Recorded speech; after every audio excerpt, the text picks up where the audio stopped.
আজকে আমি আপনাদের জন্য আনবক্সিং করতে এনেছি ফুজিফিল্ম ইনস্টাক্স স্কোয়ার SQ20। যদিও বাংলাদেশে এখনও এই মডেলটি আসেনি, বাংলাদেশে সর্বশেষ যে মডেলটি পাওয়া যায় সেটা হচ্ছে SQ10, বাট আমি এটা অ্যামাজনের মাধ্যমে এনেছি এবং এটা আমাকে ডেলিভারি দেওয়া হয়েছিল গতকাল। আজকে আমি আপনাদের জন্য এটা আনবক্সিং করার জন্য নিয়ে এসেছি। চলুন তাহলে আনবক্সিং করি।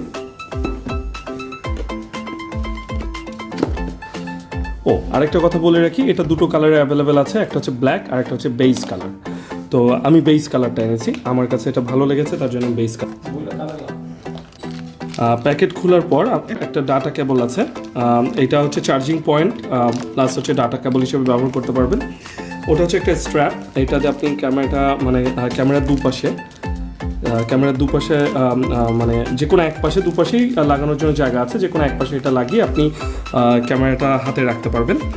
আর এটা হচ্ছে ম্যানুয়াল, কিছু বিভিন্ন ল্যাঙ্গুয়েজে এটা দেওয়া আছে, আপনি চাইলে যে আপনার সুবিধার্থে এটা দেখে আপনি ইনস্ট্রাকশনগুলো ফলো করতে পারেন, কিন্তু এটার এখন আর প্রয়োজন হয় না। এখানে কীভাবে ফিল্মটা ইনসার্ট করবেন সেটা দেওয়া আছে এই পেজটাতে, দ্বিতীয় পেজটাতে।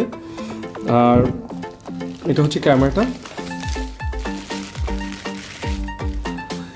এই হলো সেই ক্যামেরাটা। এটা হচ্ছে ফুজিফিল্ম ইনস্টাক্স। তো এখানে যেটা থাকছে সেটা হচ্ছে অনেকটা এরকম, যে সামনের দুটো বাটন দেখছেন, এটা হচ্ছে আপনি যেভাবেই ধরেন না কেন এটা দিয়ে আপনি ছবি তুলতে পারবেন। এখান দিয়ে ছবি তোলার পর আপনার যে ফিল্মটা সেটা বের হবে। আর এটা যে ব্যাক সাইডটা আছে, ব্যাক সাইড বলতে আমি বোঝাচ্ছি এখানে আপনি মানে এই এলইডি স্ক্রিনের মাধ্যমে আপনি দেখে ছবি তুলতে পারবেন। আর এই যে নিচে বাটনগুলো আছে, এটার মাধ্যমে আপনি রিওয়াইন্ড, ফরওয়ার্ড বা আগে পিছে করতে পারবেন। ইনফ্যাক্ট ভিডিও তুললে আপনি সেটা কীভাবে কোন স্ন্যাপটা নেবেন সেটা ওখান থেকে সিলেক্ট করে দিলে এটাই হয়ে যাবে। এটা এখানে একটু চাপ দিয়ে, ওর মাঝে একটা চাপ দেওয়ার বাটন আছে, এটা সরিয়ে ওই চাপ দেওয়ার বাটন ওটা সরাতে হবে, পাশাপাশি ওখানে একটু চাপ দিতে হবে, দিলে এটা আপনার বের হয়ে আসবে। এখানে আপনি ফিল্মটা ইনসার্ট করবেন, আমি ফিল্মটা আপনাকে দেখাচ্ছি। তো এখানে ফিল্মটা ইনসার্ট করতে হবে। আর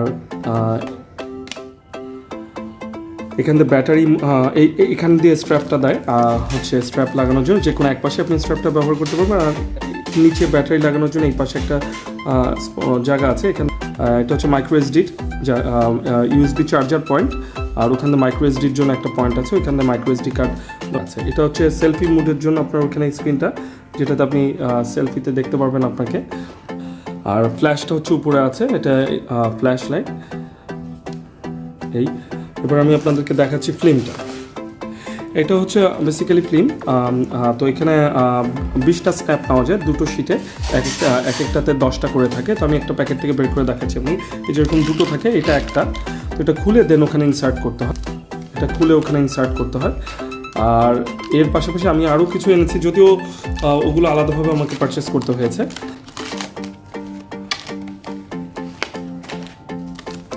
এটা খুলে ওখানে ইনসার্ট করতে হয়। আর এর পাশাপাশি আমি আরও কিছু এনেছি, যদিও ওগুলো আলাদাভাবে আমাকে পারচেস করতে হয়েছে, সেগুলো আমি দেখাচ্ছি আপনাকে।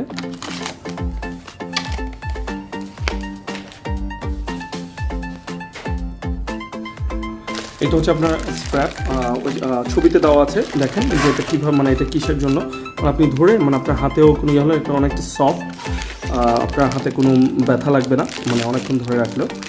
তো এটা একটা। আর ওখানে একটা এটাও একটা স্ট্র্যাপ আলাদা।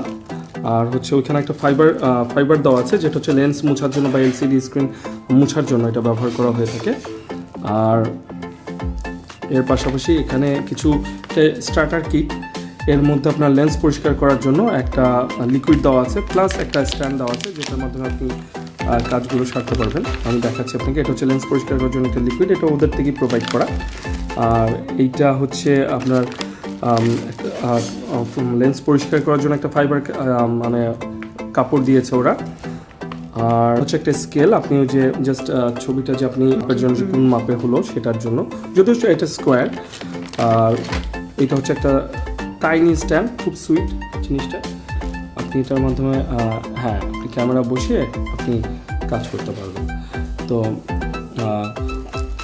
আরেকটা জিনিস আছে, যেটা হচ্ছে আপনার এখানে একটা ব্যাগ দেওয়া আছে। এই ব্যাগটা হচ্ছে আপনার যে ক্যারিং কেস, আপনি ক্যামেরাটাকে যে কোনো জায়গায় এই ব্যাগের মধ্যে নিয়ে গেলে ক্যামেরাটা সুরক্ষিত থাকবে, কোনো প্রবলেম হবে না। That's all.